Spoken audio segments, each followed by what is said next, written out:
Marami ang naantig sa kumakalat na video na ito ng grupo ng mga kabataan na nag-aambagan ng pera sa isang tabing kalsada sa Pasay City. Sa unang tingin, tila nagkakasingilan at nangongolekta lamang ng pera ang mga mag-aaral. Ngunit, kung papanooring mabuti, makikita na sa gitna ng mga nakapalibot na mga estudyante ay isang lalaki na nagtitinda ng taho. Mapapansin din ang taho ni tatay na nakatapon na sa sahig. Sa caption naman ng uploader na si Danda is the second. Aniya, natisod ang taho vendor at natapon ang benta nitong taho. Dahil dito, napagpasyahan ng mga mag-aaral mula sa Asian Institute of Marine Studies o AIMS na magpatak-patak para mabawian nila ni tatay ang kanyang ipinuhunan sa paninda.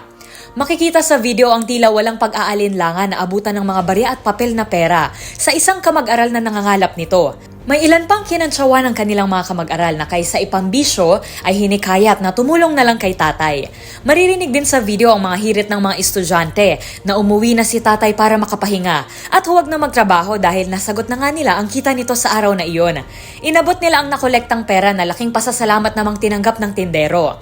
Humanity exists after all.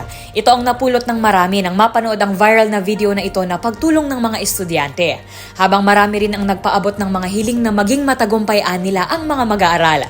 Gayun din, binigyang diin naman ng ilan na mabuti nang nakukuhanan ng video ang ganitong mga akto para makitaan nila ng lahat na may pag-asa at may kabutihan pang natitira sa mundo. Para sa DZRH TV, ito si Rose Babiera. Una sa Pilipinas, una sa Pilipino.